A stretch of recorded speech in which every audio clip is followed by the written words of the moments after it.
வணக்கம் மக்களே, இந்த வீடியோவில் என்ன பார்க்க போகிறோம் அப்படின்னா, பிக் பாஸ் சீசன் 8ஓட ப்ரமோ 1 வந்து ரிலீஸ் ஆகிருக்கு. அதில் வந்து பார்த்திங்க அப்படின்னா ஒரு பெரிய சம்பவம் நடந்திருக்கு.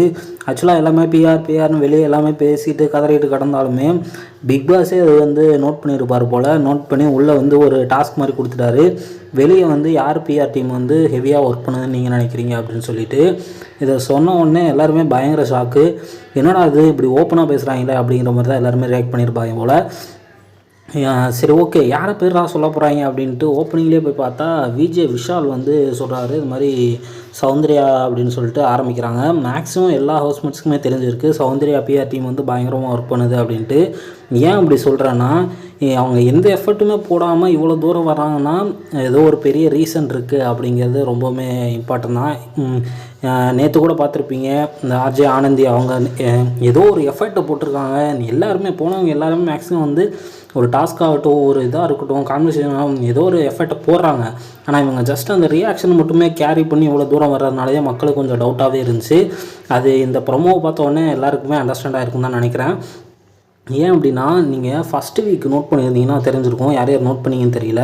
சௌந்தர்யா அப்படிங்கிற ஹேஷ்டேக் வந்து ட்ரெண்டிங் ஆச்சு ட்விட்டரில். பார்த்தீங்க அப்படின்னா வேர்ல்டு லெவலில் வந்து ட்ரெண்டிங் ஆச்சு. யாரா அந்த சௌந்தர்யா அப்படின்னு சொல்லிட்டு தான் அதுக்கப்புறமேலு எல்லாருமே தேட ஆரம்பித்தாங்க. அப்புறம் பிக் பாஸு அதுக்கப்புறமேல வர ஓட்டிங்ஸ் எல்லாமே பயங்கரமாக இருந்துச்சு சௌந்தர்யாவுக்கு. எப்படின்னா, ஒரு தெரியாத நம்பரை நம்ம மைண்டுக்குள்ளே வந்து தெரிய வச்சுச்சு.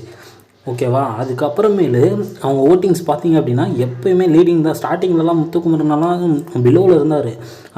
சௌந்தர்யா தான் லீடிங்லேயே இருந்தாங்க. அதுக்கப்புறம் ஒரு பாதி கேமு ஒரு 3 to 4 வீக்ஸ் போனதுக்கப்புறமேலு தான் முத்துக்குமரன் டாப்பில் வந்தார். சௌந்தர்யா வந்து செகண்ட் ப்ளேஸ் போனாங்க. அது வரைக்குமே சௌந்தர்யா தான் டாப்பில் இருந்தாங்க. அப்போ யோசிச்சு பாருங்கள், அப்போயுமே அவங்க வந்து எந்த கேமில் பார்த்து பேசணும் எதுவுமே பண்ணது கிடையாது. ஜஸ்ட்டு வந்து சிரிக்கிறது, அந்த ஹேர் ஸ்டைல் பண்ணுறது, அது மட்டும்தான் பண்ணிகிட்டு இருந்தாங்க. அதனாலேயே வந்து அவங்க மட்டும் ஃபோக்கஸ் பண்ணுறாங்க. இப்போ ஒரு கான்வர்சேஷன் இருந்தாலுமே அவங்க மேலே தப்பு இருந்தாலுமே அதை ப்ரொஜெக்ட் பண்ணாமல் அவங்க ஒரு பாயிண்ட் மட்டும் சொல்லியிருப்பாங்க, அதை மட்டுமே ஹைலைட் பண்ணி காட்டியிருப்பாங்க. அதனாலேயே வந்து நிறைய இம்பேக்ட் வந்து கிரியேட் ஆச்சு. இதனால் மக்களுக்கு வந்து பயங்கரமாக டவுட் ஆரம்பிச்சிச்சு. அதுக்கப்புறம் பவித்ரா அவங்ககிட்ட கேட்கும்போதும் அதே தான் சொல்கிறாங்க. முத்துக்குமரன் என்ன சொன்னார் அப்படின்னா, வேலிடான ஒரு பாயிண்ட் சொன்னார். என்ன அப்படின்னா, ஒருத்தர் மேலே ஒருத்தருக்கு இவ்வளோ ஃபேன் பேஜ் வச்சு க்ரியேட் பண்ணி அவங்க போடுறது மட்டுமே காட்டுறதுனால அவங்க வந்து மக்களுக்கு அதிகமாக தெரியப்படுத்துகிறாங்க அப்படின்ட்டு. ஏன் அப்படின்னா, நீங்கள் நல்லா நோட் பண்ணிங்கன்னா தெரியும், ஃபேன் பேஜஸ் வந்து சௌந்தர்யாவுக்கு வந்து பயங்கரமாக இருக்கும். ஏன்னா அவங்க ஒவ்வொரு ரியாக்ஷனுமே வந்து நுணுக்கமாக நோட் பண்ணுவாங்க. இப்போ ஏதாச்சும் ஒரு ரியாக்ட் பண்ணாலும் சரி, ஒரு கோவப்பட்டாலும் சரி, இல்லை அப்படின்னா அவங்க ஃபீல் பண்ணுறத மட்டுமே வந்து பயங்கரமாக டெலிகாஸ்ட் பண்ணுவாங்க. அதனாலே பிஆர் டீம் வந்து அந்த இடத்துல பயங்கரமாக ஒர்க் பண்ணியிருக்குன்னு தான் எனக்கு பர்சனலாக ஃபீல் ஆகுது.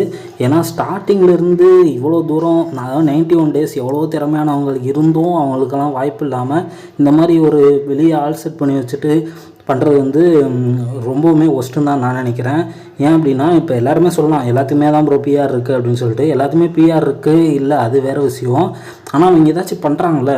இப்போ வந்து நிறைய பேர் சொல்லுவீங்க, அப்போ முத்துக்கெல்லாம் பிஆர் இல்லையா அப்படின்ட்டு. அவருக்கு பிஆர் இருந்தாலுமே அவர் எஃபர்ட் போடுறாருல. அட்லீஸ்ட் நான் எப்படி எஃபர்ட் போடுறாங்கன்னு முக்கியம் இல்லை. ஃபஸ்ட்டு 50 நாள் நீங்கள் நல்லா யோசித்து பார்த்தீங்கன்னா தெரியும் அவர் எவ்வளோ எஃபர்ட் போட்டிருப்பார் அப்படின்ட்டு. பாய்ஸ் டீம் வந்து முத்து இருந்தனால தான் காப்பாற்றினாங்கன்னு சொல்ல முடியும். ஏன் அப்படின்னா, இல்லை அப்படின்னா கேர்ள்ஸ் டீம் வந்து தட்டி தூக்கிட்டு போயிருப்பாங்க. ஸ்டாண்ட் பண்ணி நின்று கேர்ள்ஸ் டீமுக்கு ஆப்போசிட்டாக நின்று விளையாண்டார் மனுஷன். பாய்ஸ் டீமும் ஒரு தூக்கி ஒரு பிளேஸில் வந்து கொண்டு வந்து நிறுத்தினாருன்னு தான் சொல்லுவேன். இப்போ இந்த எஃபர்ட்டுக்கு பிஆர் டீம் ஒர்க் பண்ணுறது வேறு, எதுவுமே பண்ணாமல் இருக்கவங்களுக்கு ஜஸ்ட்டு ரியாக்ஷனை மட்டுமே வச்சு சர்வே ஆகிறவங்களுக்கு பிஆர் டீம் பண்ணுறது வேறு. அவங்க ரியாக்ஷன் வந்து எனக்குமே பிடிக்கும், எல்லாத்துக்குமே பிடிக்காதுன்னு சொல்ல. ஆனால் அவங்க கப்பு வின் பண்ணுற அளவுக்கு டிசர்வான்னு கேட்டிங்கன்னா அது வந்து ரொம்பவுமே ராங் தான் நான் நினைக்கிறேன். ஏன்னா இப்படி அவங்க கையில் கப்பை தூக்கி கொடுத்தா அதுக்கப்புறமேல உண்மையான எஃபர்ட் போட்ட யாருக்குமே வந்து அந்த பலன் வந்து கிடைக்காம போகும். இதை பற்றி நீங்கள் என்ன நினைக்கிறீங்கன்னு மறக்காமல் கமெண்ட்டில் சொல்லுங்கள். அடுத்த வீடியோவில் பார்க்கலாம். பாய்.